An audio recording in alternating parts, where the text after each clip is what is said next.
Hey everybody, it's Jane Johnston with the Briar Hill Group at Remax Camosun. I'm here for He Said, She Said, They Said. Normally we have Andrew Plank with us, but he's away. So we have a mortgage update today with Jen Lowe. How's it going, Jen? Good. How are you?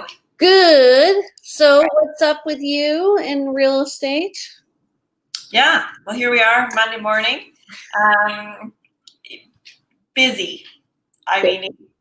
Busy and uniquely busy in that the frustrating part with it being busy is that underwriters have a ginormous queue of files that they have to go through, and they are extra picky. Gotcha. Well, let's see what's happening with the market. Let me just see if I can bring this up here. Here we go. So new listings, we have 283 over the past week with 241 pending. This is a fabulous list to sale ratio. That tells me it's moving into a seller's market. Price decreases are large at 112, and I think a lot of people are feeling the pressure to get their homes sold before the fall. We have 13 price increases, which is interesting. To me, this is probably in single family homes where the market is hottest. Condos are a little cooler. Closings, which is solds, are 432. And these are for the market watch overall for Victoria in the month of, or in the last 7 days. It's not surprising to me that we have a lot of solds on this day because people who are renting, who are moving into the housing market, will want to close on the last day of the month. And then what's happening exactly in the last 7 days is for the month, net unconditional sales is 939. So that's up over 30% where we were, over 50% of where we were last year. Wow. New listings is 1,308 for the month compared to 1,006 last year, and active listings were creeping up to 2,683. So are you seeing this in your business as well? Yes. It seems like, what I've been saying is that our spring market, what's normally been our spring market, is summer. Like normally in August, it's not, well, the stats show there, it's just not normally this busy. You don't have new listings and, people aren't looking to purchase. They're on vacation. Right. Yeah. And meantime, everybody is staying around town, right? Yeah. And they've done those renovations. Now they want to sell their house. The other thing I've really noticed too is people are changing, like, with the ability to work from home, they're changing where they want to live. Because they don't need to live downtown. Pardon? They don't necessarily need to live downtown anymore, or they can move out and to a more rural property. Or it's hot in Metchosin right now where I live, very hot. So what about what's happening with mortgages? Any changes in rules? CMHC brought in their rule change beginning in July. The biggest one being the qualifying ratio reduction to the qualifying ratios. There's 3 insurers though, so it really didn't affect the market because there's 3 of, yes? Okay, so just to explain to people, so you're going to have insurance on your mortgage when you have less than 20% down. And Right. And the reason why is because the bank is buying 81 plus percent of the home. Yeah. So, and there's 3 insurers. Quite often people just think of it as CMHC insurance because CMHC has been the biggest one for many years. There are 2 other privately owned insurers, being Genworth and Canada Guarantee. Those 2 have picked up a good chunk of the market now because they did not follow suit to when CMHC changed their policy beginning of July. What was the policy change? The minimum credit score and gross debt service ratio. That was the biggest one. It went from 39% to 35%. Your gross debt service ratio takes into consideration your gross income and taking off your monthly housing costs. So your mortgage, property taxes, and heat. So how is that determined? I always wondered that. I do get asked that question, and I always answer it's subjective. So like when somebody says, oh, like for instance, we moved into a house, we live in 3,500 square feet, and they were paying, how much were they paying? $330 a month for, it's all electric, everything. And ours ended up being $270. Right. Yes. So, well, yeah, and it actually can open up a bit of a can of worms because each lender uses different heat calculation. I always do it based on 0.6 or 60 cents a square foot is what I use. That's kind of the norm. Property taxes, those vary by municipality hugely. So that can really make a difference. And then, yeah, the mortgage principal and interest. When is a good time for someone to meet up with a mortgage broker?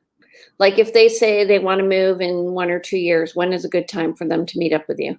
Now, right? I mean, you never know. It's setting the framework per se, or in understanding what goes into obtaining a mortgage approval. There's so many key things to do with your credit, keeping your credit score high, how your credit score can be reduced. People think that if they just have one credit card and they don't use it, that's great, but it's not. It's not doing anything for you if you're not using it. Or if you have only a $500 limit, but you use $501 of that $500 limit each month, your credit is now over limit, and that drops your score too. So there's so many little things that go into making it a less stressful process when you do find that home that you want to proceed on, as opposed to, I could go on and on, but as opposed to when, you find the home and then it's like, oh shoot, I need to contact my mortgage broker now. And I need a mortgage broker because I found this place I love, which happens. Yes. Mad panic. Yes. And I'm saying, call Jen right now. Yeah.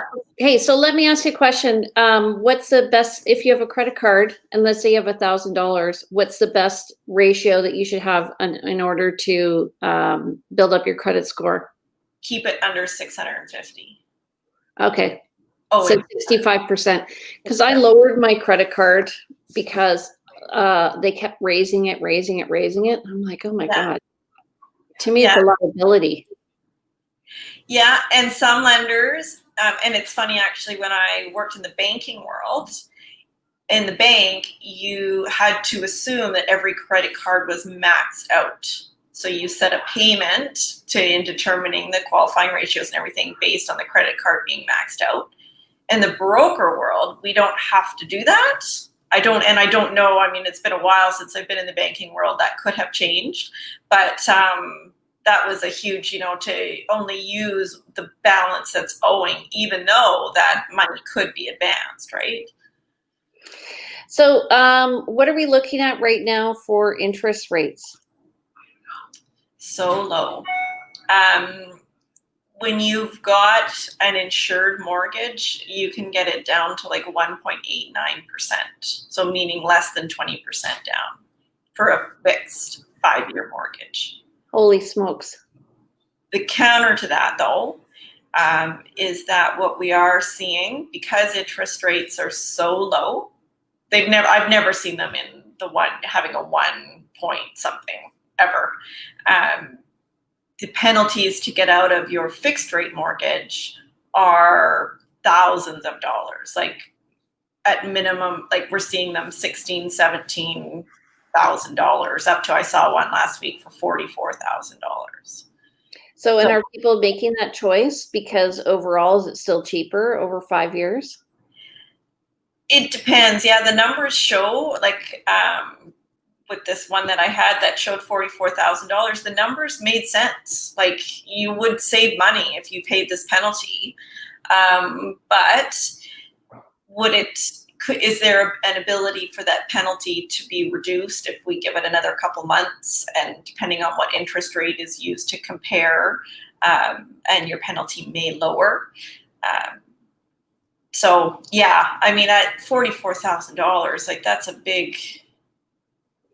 somebody's whole income plus. Yeah. So when you do that and you refinance with the penalty, do you have to pay the penalty outright, or does it get paid in the refinancing? It can be included in the refinance. The best thing to do is to keep your payments the same, right? That you're paying now, and then you're going to pay your mortgage down much quicker, and that amount of interest savings just is bigger and bigger, which is great. Because of these high penalties, I really am recommending as much as possible going with a variable rate mortgage. Right, because then you'll follow the low rate, and usually over time, statistically, it's always been less than fixed rate anyway. Yeah. Okay, and for people who don't like risk, well, you can do a fixed rate, but understand that you may be looking at these horrible penalties. You know, if you do want to get out of your mortgage early, the average is 3.8 years, and it's to a T. It's just so interesting how most people, there's a life event change. You know, they've had kids, now their place is too small, they want to move, or they want to downsize, or they want to do a renovation, or interest rates have changed, and it just makes sense. Does it make sense to get a line of credit on a house just in case you want to purchase another house or anything like that? Yes. Yeah. Qualifying for that is definitely gotten harder. But yeah, you know, one huge opportunity for that is before you retire. So if you're looking to downsize, but you're thinking of retiring in the next year or two prior to going on a fixed pension, get that line of credit set up on your house. It will make your transition easier. Yeah. So one of the challenge I'm finding with people is that they want to know where they're going. Elderly people want to know where they're going before they purchase. Mm-hmm. How do you recommend they finance that sort of thing? With the line of credit, or do you recommend them sell? Like the issue for them is where they don't want to take the risk of being homeless. Totally. And usually these people are mortgage free, or can be mortgage free. So yes, there's an ability to potentially put a line of credit on there. There's also an ability to do a reverse mortgage, because there's no qualification with a reverse mortgage. Yeah, those are the two options prior to selling. Because one of the key myths out there, lots of people call and they say, I'd like to arrange bridge financing for in between because I'm going to be moving. And bridge financing, you can't set up bridge financing unless you have a firm purchase agreement and a firm sale agreement. Right, so they know that you're going to be going ahead. Yeah. So if you want, like this exact scenario that you're mentioning, bridge financing doesn't work because they don't have a firm sale agreement yet. Okay. So I'm finding I get calls from appraisers on the 11th hour of the 10th day, because usually we're going for 10 days for financing, and I'm getting calls from appraisers. Are appraisals coming in lower or higher, or at asking price these days? At asking price or above is what I'm seeing. I haven't seen any, me personally, come in lower. it's one of those things that we don't want to ask. I don't want to order the appraisal and have clients pay for an appraisal if there's some lenders that have an automated appraisal system, so we may not need an appraisal. Right? So it's not until we get that approval that we don't want to order the appraisal, but then, yeah, it can cause a challenge for you. So an appraisal is what determines a lending value.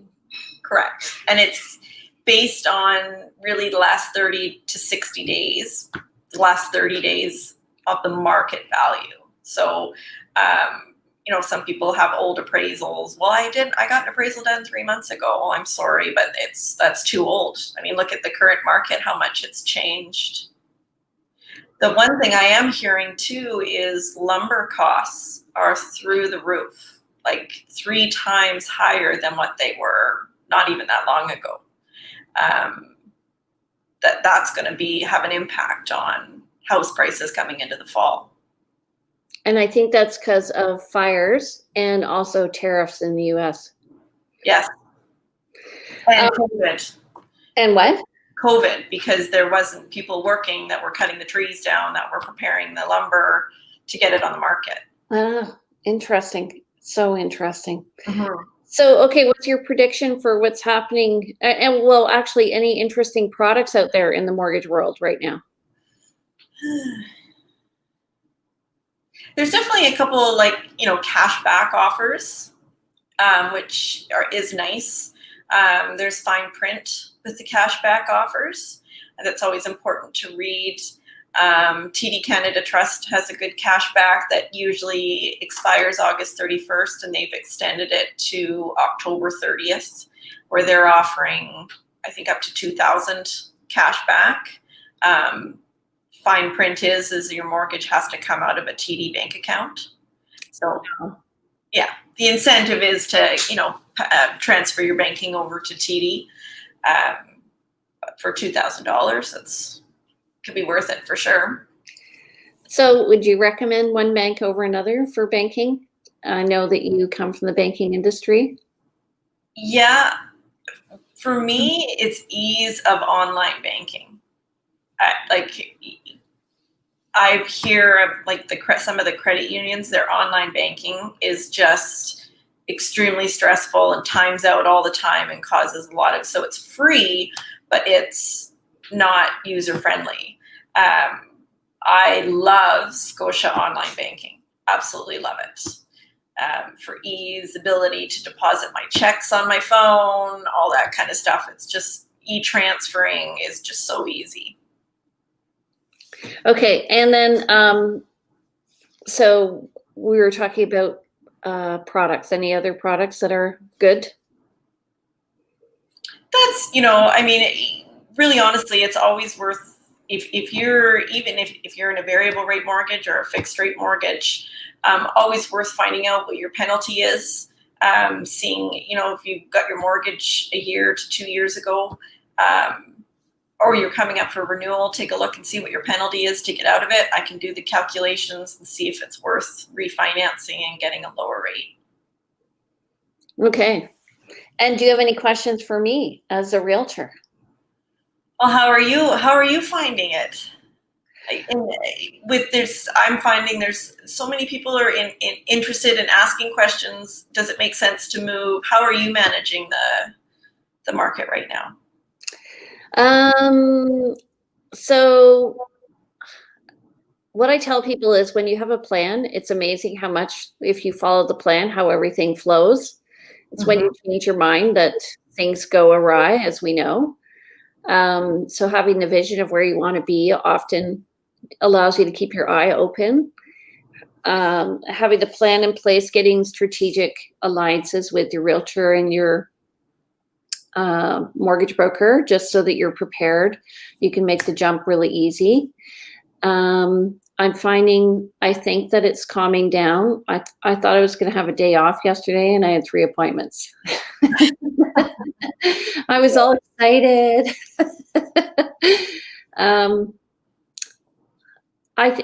For me, I just figure I'll just make hay while the sun shines, because I know that it won't last forever, and I've got the help of a good assistant, so a great assistant. So we rely on each other.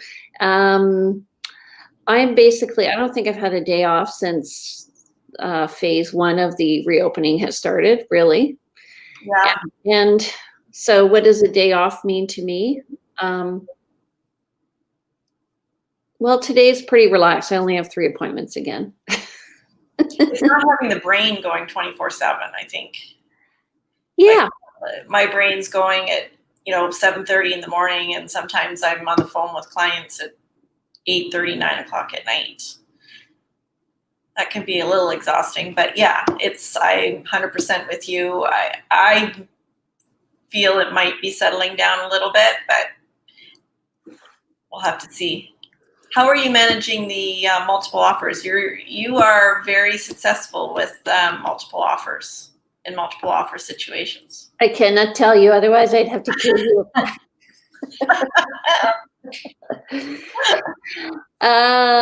So in the multiple offer situation, I think really a couple of things come into play. When I'm a listing agent, I'm looking at who the realtor is, who's bringing in the offer, and what record they have with success. I definitely want to make sure that they have experience with following through. And it's funny, I worked with a realtor when I first started in real estate, and often their transactions would go sideways. And I was like, why do their offers go sideways when mine don't? And I think it has to do with what the pressure that's put on the buyer to make the offer or the seller to make the sale, and whether or not they're comfortable with it. So I really make sure there's a high level of comfort before we move forward with writing the offer. And an offer really is just a question, and it gives somebody time to make a decision on whether or not they want to move forward. And a seller, the response is a yes or no, or we're gonna, change things up a bit. So I find I'm not married to the response, so it's not emotional on my level, and I think that helps. Yes. I'm not sure if I answered your question. How am I successful? I have a few secrets up my sleeve. Yeah. And one of them is preparing the buyers ahead of time, like really getting them ready for the multiple offers so that they have things like their down payment with you set up, or they have they know for sure what they can spend, so they don't feel like they're overreaching. And sometimes you have to lose a few to win, to really realize, okay, you gotta get all the the shooting at the same time. But and I think just having a good conversation at the beginning of the relationship to get them going so that we're all on the same page. Yeah, and getting them to meet the team of people who we regularly. Yeah. Makes it all a little smoother for sure. Yeah, and I think also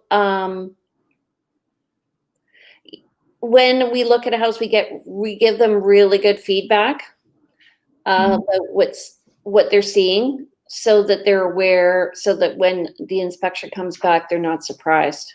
Because it's not what you find out, it's when you find it out. Like, is the roof bad? Is the deck bad? Does it look like the perimeter drains need work? Are we going to have to do an oil tank inspection? Or what's the wiring going to be like? Just being aware before we even get there.